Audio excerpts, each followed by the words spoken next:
Welcome back to today's video. Have you ever walked into your kitchen and found dirty dishes piling up, or walked into your living room and tripped over clothes you've been meaning to fold, or maybe your home is full of random things that don't even have a place anymore? I've been there too. You clean, you organize, but within days the mess is back. It's exhausting and frustrating, right? Today, I'm going to share 15 super simple and effective decluttering tips that will help you clear the mess for good. These tips will not only make your space look better, but they'll also save you time and reduce stress. You'll finally be able to enjoy a clean and peaceful home without feeling like you're always cleaning. Let's jump right in with tip number 1.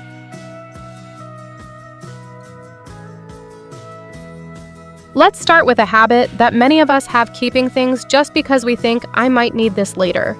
It's so easy to fall into the trap of holding on to things we don't use simply because we believe we might need them someday. A blender you bought with the idea of making smoothies every day but haven't touched in months, or a pair of running shoes you bought on impulse but have never worn. These things sit in your space, taking up room and creating more clutter than we even realize. The problem with this habit is that over time, it leads to a home full of items you don't actually use. Instead of making your space more organized, you're simply storing things that add to your stress. It's not about being prepared, it's about holding on to stuff for the wrong reasons. To break this cycle, take a moment before keeping anything and ask yourself if it truly serves you. If it hasn't been used in a while and doesn't bring any real value, let it go. I remember going through my closet and pulling out clothes I hadn't worn in months. The act of getting rid of them immediately made my closet feel more organized, and it was so much easier to find what I actually wanted to wear. By letting go of things that are just taking up space, you create a living space that feels lighter and more functional. When you don't have to manage items you don't use, it makes life a lot simpler and less overwhelming. I'll continue sharing more decluttering tips tomorrow, so stay tuned for the next video. Now let's move on to tip number 2. Where we'll talk about the emotional struggle of letting go of items that carry sentimental value or guilt.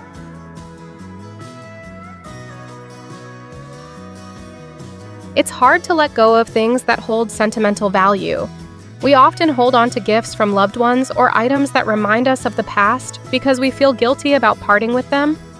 I've been there too, keeping things just because they were given to me by someone important or because they carry memories of good times.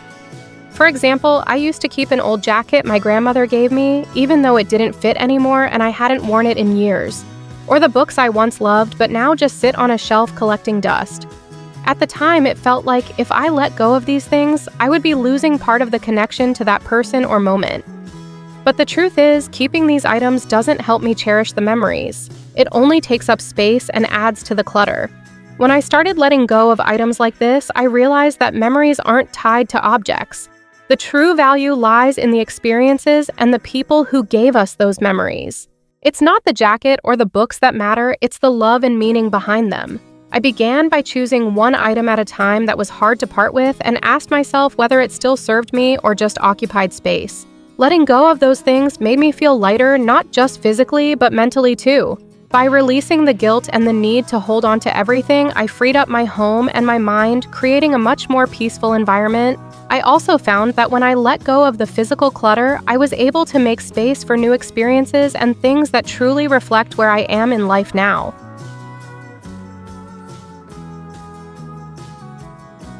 Next, we all have items we keep just because we think I might need this later. These are the things that haven't been used for a long time, but take up space in our homes. Maybe it's the fancy dishes you only use when guests come over, the old towels you keep just in case, or the kitchen gadgets that have never seen the light of day but are stored away for that one day when you might need them. The problem with this is that these items occupy valuable space in your home, making everything feel cramped and difficult to navigate. You keep them thinking you'll use them at some point, but in reality, they just add to the clutter and cause unnecessary stress. The negative impact of keeping just-in-case items is clear. They make your living space feel crowded and chaotic. You end up spending energy managing items that you don't use, and the mental clutter builds up.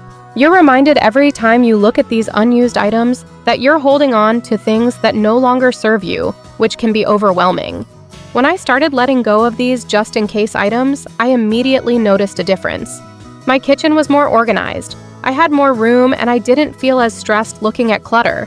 Getting rid of these items freed up space that was being wasted, and I was able to make room for things I actually use and enjoy. By clearing out just-in-case items, you not only create more space, but also reduce the mental load, unsun, that comes with managing things you don't need. It's about making room for what truly matters and creating a more functional and comfortable home.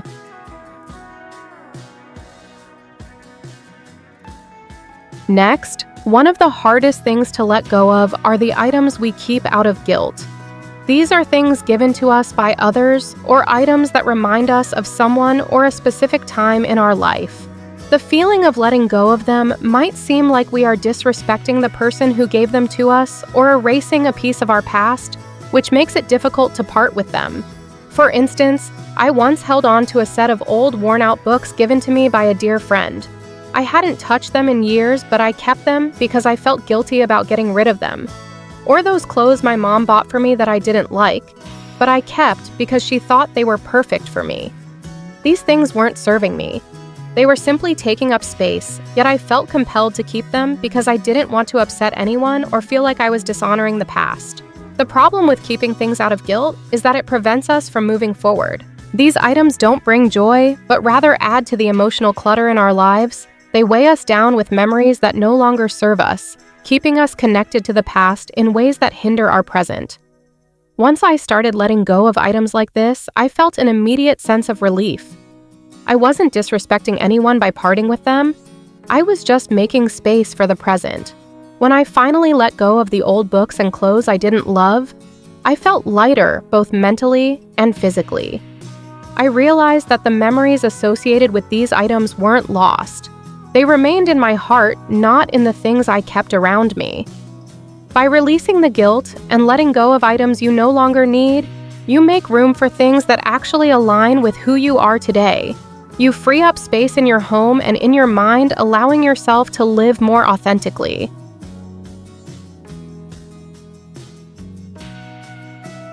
Next, we all have those items that we keep just because we think it might be useful one day. These are the things we hold on to not because we actually need them, but because we're optimistic about a potential future need. It could be a fancy kitchen gadget you bought because it seemed useful at the time, or that old set of camping gear that's been sitting in your garage for years. The problem with holding on to items like this is that we tend to overestimate how often we'll use them. We think that one day we'll need that item, but the reality is most of these things just end up taking up space. You might never get around to using them, and they become a source of frustration every time you see them, reminding you that they're just taking up room without serving any real purpose. The impact of keeping might be useful items is that they contribute to the clutter in your home. They fill your space and your mind with the thought that you might one day need them, but that day never seems to come. As a result, you end up managing more things than necessary, creating mental and physical clutter in your life. When I started letting go of things that I thought might be useful, I immediately noticed how much more space I had. For example, I got rid of a bunch of old kitchen tools I hadn't used in years. It felt so freeing to remove things I thought I might need but hadn't touched in ages. Instead of keeping those items just in case, I made room for the things that I actually used every day, and it made my kitchen feel much more organized. By releasing these might be useful items, you not only free up physical space, but you also make it easier to focus on the things that truly add value to your life. Your home becomes more functional, and your mind feels clearer, knowing that the space around you is filled only with things you genuinely need.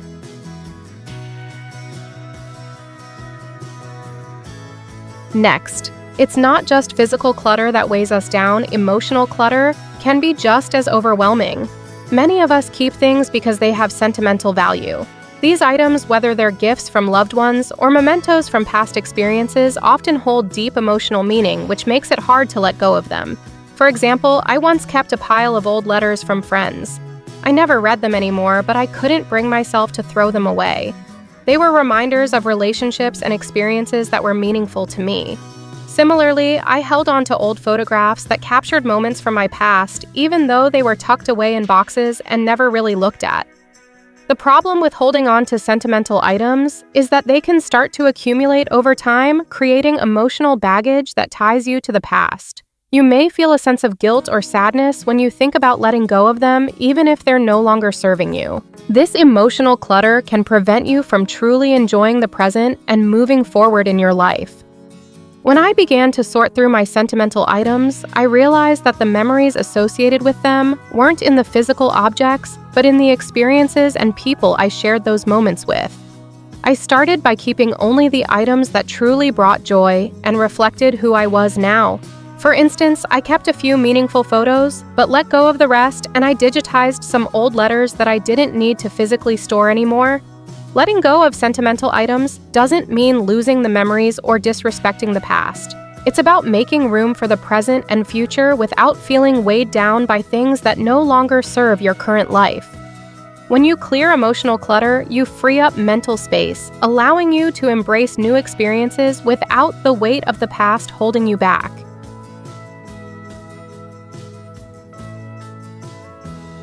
Tip 7. We all have items we keep just in case. These are the things we hold on to because we think, maybe I'll need it one day. It could be that extra set of blankets you keep in the closet for unexpected guests, or tools you've never used but you're convinced they'll come in handy one day. The problem with these items is they take up valuable space but don't actually serve a real purpose. They just sit there collecting dust while you continue to hold on to them with the thought that you might need them someday. But when that day never comes, the clutter just builds up. This type of clutter adds to the mental load. You keep thinking, I'll deal with it later, but later never arrives, and the pile continues to grow. Over time, this clutter fills your space with things you don't need and makes you feel more overwhelmed. When I started to declutter, I went through my storage closet and found extra towels I hadn't used in months and tools I hadn't touched in years. I realized they weren't serving any purpose, so I let them go. Afterward, my closet felt so much more organized, and I felt a huge sense of relief. I no longer had to deal with the clutter of items I wasn't using. By getting rid of just-in-case items, you create space for the things that truly matter and are useful. It's about being honest with yourself and only keeping what adds value to your life. You'll feel lighter, more organized, and less overwhelmed by unnecessary things.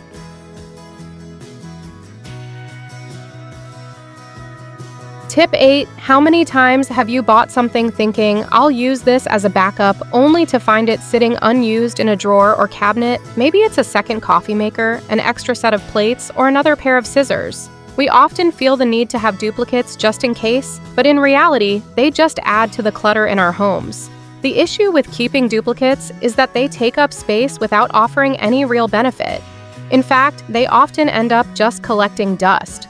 You think you're preparing for potential problems by having a backup, but instead, you're just adding to the mental and physical clutter in your home.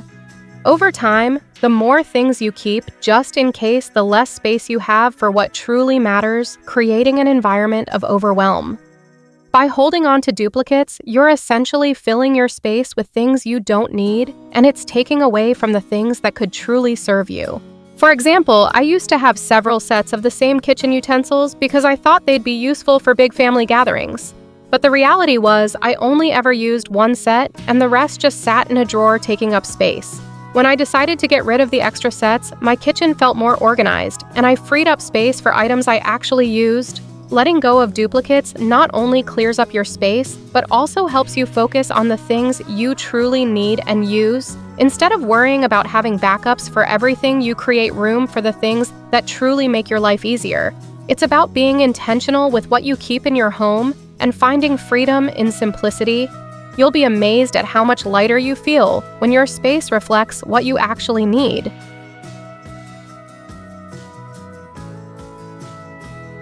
Next, we often find ourselves holding on to more items than we need simply because we don't have a good place to put them. Our homes end up cluttered not because we have too much stuff, but because we don't have the right systems in place to store things effectively. Whether it's the kitchen closet or garage clutter tends to build up when there's no designated space for everything. The problem with disorganized spaces is that it leads to frustration. You know the feeling of opening a drawer full of random items or trying to find something in a closet that's stuffed with clothes you don't wear.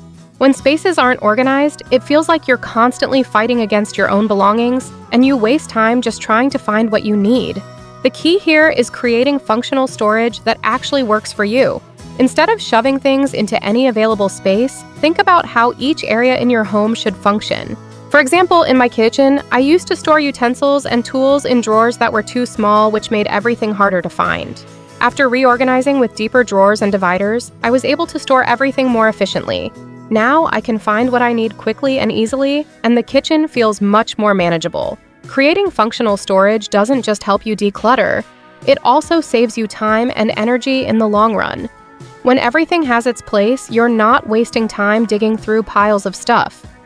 The right storage solutions make your home feel more streamlined and less overwhelming, allowing you to focus on what truly matters instead of wasting time on clutter.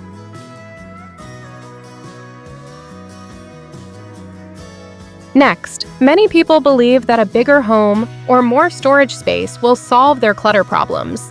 But in reality, a larger space often just means more room to store things you don't really need. You might think that with more storage, your home will be organized, but all that extra space does is give you more opportunity to accumulate unnecessary items. When we're constantly told that bigger is better, whether it's a larger house, a bigger closet, or extra storage units, we can fall into the trap of thinking that more space will solve our problems. However, what we often forget is that more space leads to more things and eventually more clutter.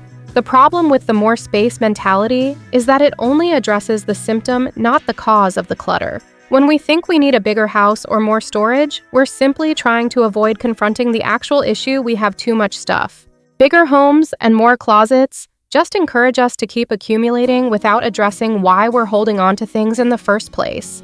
By focusing on decluttering and truly evaluating the items you keep, you'll find that you don't need more space. You need less stuff. When I stopped thinking about more space as the solution, I began to focus on eliminating the items that didn't serve me anymore. My home felt less crowded, and I actually started to appreciate the space I had. Instead of focusing on the size of your space, focus on how you can simplify and make it work for you. When you get rid of what you don't need, you'll feel lighter and more in control, and you won't need that extra space after all.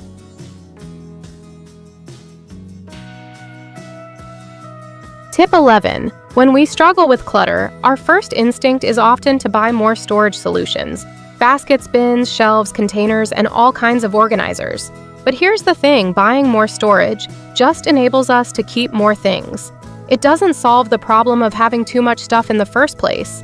The issue with constantly buying more storage is that it's a temporary fix.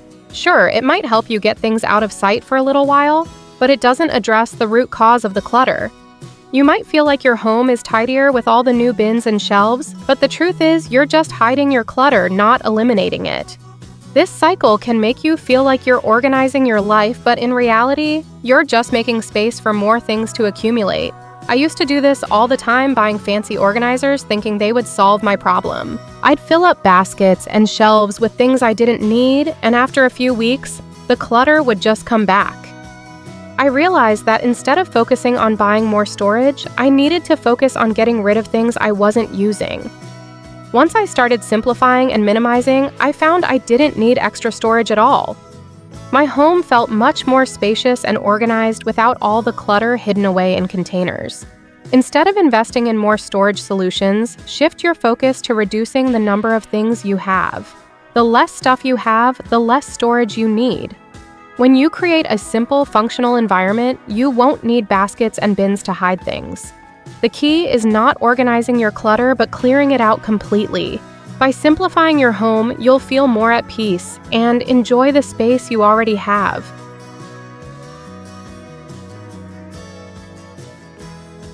Tip 12. One of the best ways to keep your home organized and clutter-free is to make decluttering a daily habit. Many of us wait until the mess has piled up to the point where it feels overwhelming. By then, we spend hours trying to clean and organize everything, which can feel like a never-ending task.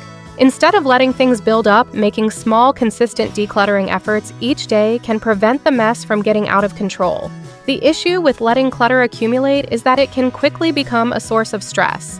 When you leave things for too long, it starts to feel like too much to tackle, and it's easy to feel stuck in a cycle of procrastination. But by committing to just 5–10 minutes of decluttering each day, you can maintain a much more organized and functional living space. For example, I set aside a few minutes every evening to tidy up the kitchen. I'll put away dishes, wipe down surfaces, and sort through any random items that have been left out. It's amazing how much of a difference these small daily habits can make. Instead of feeling overwhelmed by a messy kitchen at the end of the week, I enjoy a clean space every day. The same goes for my living room, bedroom, and office. Taking just a few minutes each day to put things back in their place keeps everything in order. The beauty of daily decluttering is that it becomes a part of your routine, so it never feels like a big chore. Over time, you'll notice that your home stays cleaner, and you won't have to spend hours cleaning every week. Plus, these small habits will make you feel more in control of your space, which helps reduce stress and anxiety caused by clutter.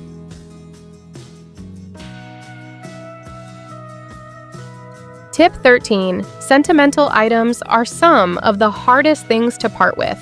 These are the things that hold memories, like the gifts from loved ones, the souvenirs from trips, or the keepsakes from milestones in your life.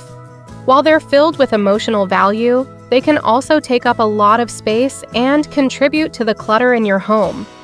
Over time, sentimental items can pile up, and it becomes harder to distinguish what's truly meaningful from what's just taking up room. The issue with holding on to too many sentimental items is that they can overwhelm your space. It's easy to keep everything because of the emotions attached to it, but when you have too many, it becomes difficult to appreciate any of them. You end up holding on to items just because they represent a moment, but the clutter they create can prevent you from enjoying your space and moving forward. The key here is to curate your sentimental items. Instead of keeping everything, focus on preserving the items that truly bring you joy and that represent your most cherished memories. For instance, I had a box full of letters, old tickets, and photos. While they all had sentimental value, many were duplicates or things I hadn't looked at in years. I chose to keep only the most meaningful ones, like a letter from a close friend or a ticket from a life-changing trip. This helped me free up space while still holding on to the memories that mattered most. By reducing the number of sentimental items you keep, you create a living space that's both meaningful and organized. You'll have room for the memories that truly matter without feeling weighed down by unnecessary things. It's about creating space for new memories while honoring the past without it overwhelming your present.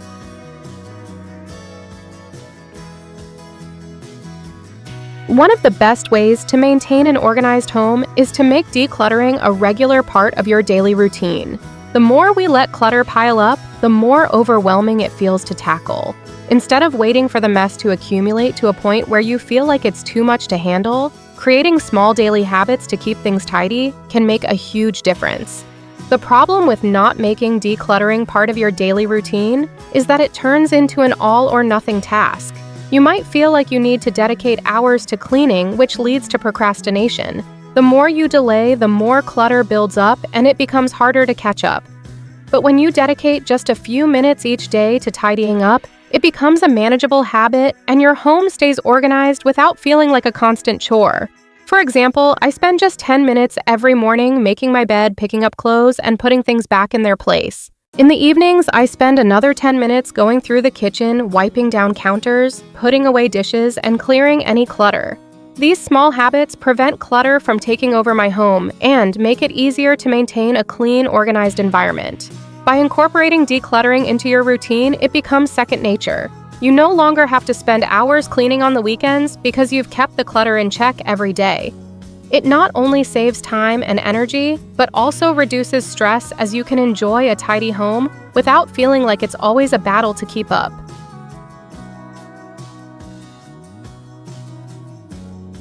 Decluttering can feel overwhelming, especially if you look at your entire home as one big project. The key to making decluttering successful is setting small, achievable goals. Trying to tackle everything at once can lead to burnout, frustration, and the feeling that you'll never get it done. Instead, break down your decluttering process into manageable steps and focus on one area at a time. The issue with trying to declutter everything at once is that it's too easy to become discouraged. You might start by tackling a drawer, but then look at the rest of the room and feel like it's just too much. This can lead to giving up or procrastinating. By setting realistic small goals, you can make steady progress without feeling like you're fighting an impossible battle. For example, I started by focusing on a single drawer in my kitchen. Once that was done, I moved on to a cabinet, then a shelf in the living room. Instead of thinking I had to do everything, I focused on one area at a time, and the small wins kept me motivated. It felt more manageable and rewarding because I could actually see progress.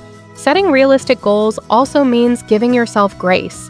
Decluttering doesn't need to happen overnight. It's a process, and by setting goals that you can actually achieve, you'll create lasting change without the stress. Over time, these small steps add up, and you'll find yourself in a more organized and less cluttered space.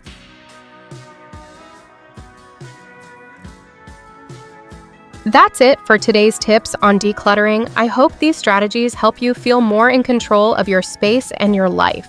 Remember, decluttering doesn't happen overnight, but by taking small, consistent steps, you'll gradually transform your home into a place that supports your lifestyle instead of overwhelming you with stuff.